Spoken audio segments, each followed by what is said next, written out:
আমার এক আপু আছে হাউসওয়াইফ। সেদিন ওনার বাসায় দাওয়াত ছিল, সবাই মিলে খেতে বসলাম। আপু ওনার হাজব্যান্ডকে বলছিল, কত কষ্ট করে একটা রান্না করেছি, একটু নতুন আইটেমও রান্না হয়েছে।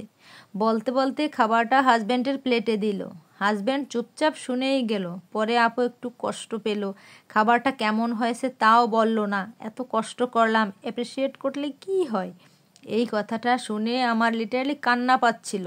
চাকরি বাকরি বিসর্জন দিয়ে রাত দিন যার সংসারে খাটছে, তার থেকে একটু অ্যাপ্রিসিয়েটও হতে পারছিল না।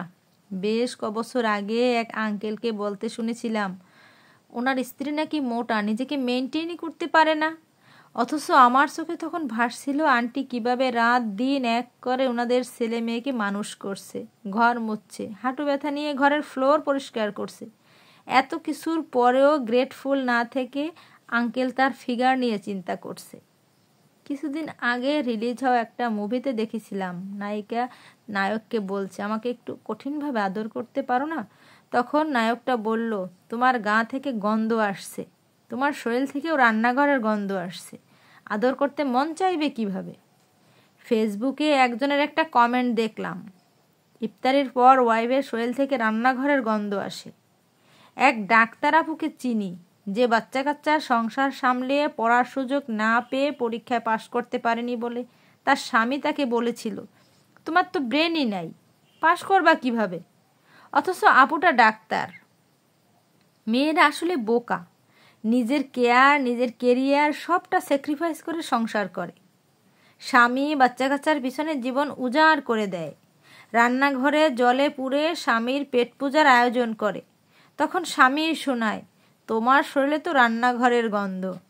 আর এটা যে একটা গল্প তা না, প্রত্যেকটা মেয়ের জীবনে কিন্তু এটা ঘটে থাকে।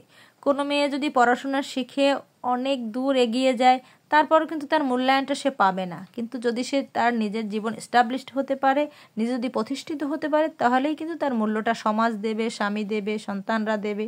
কিন্তু সে যতই শিক্ষিত হোক না কেন, সে যদি তার জায়গায় প্রতিষ্ঠিত না হতে পারে, কেউ তার সে প্রপার সম্মানটা দিবে না, সে মূল্যটা দিবে না। এজন্যই প্রত্যেকটা নারীর যেমন পরিবারের জন্য স্যাক্রিফাইস করা উচিত, নিজের জীবনের জন্য তার স্যাক্রিফাইস অনেকটা করা উচিত। প্রথমে আপনি আপনার নিজেকে ভালোবাসবেন। যে নিজেকে ভালোবাসতে পারে সে সবাইকে ভালো রাখতে পারে। নিজেকেই যদি ভালো রাখতে না পারি, নিজেকেই যদি ভালোবাসতে না পারি, তাহলে আমি অন্যকে ভালো রাখবো কী করে? দিন শেষে কিন্তু কেউ আপনার কষ্টটা দেখবে না, আপনার পরিশ্রমটা দেখবে না। আপনার চেহারা নষ্ট হয়ে গেছে, আপনার সৌন্দর্য নষ্ট হয়ে গেছে, সেটাই কিন্তু মানুষ খুঁজবে। কিন্তু আপনি তাদের জন্য কি করে গেলেন, এটা কখনোই তারা খুঁজে বের করবে না। আর এটা সব মেয়েদের জীবনের তিক্ত অভিজ্ঞতা থেকে কিন্তু আজকের কথাগুলো বললাম, মিলিয়ে নেবেন। বিশেষ করে আপুদের জন্য কথাটা একদম পারফেক্ট।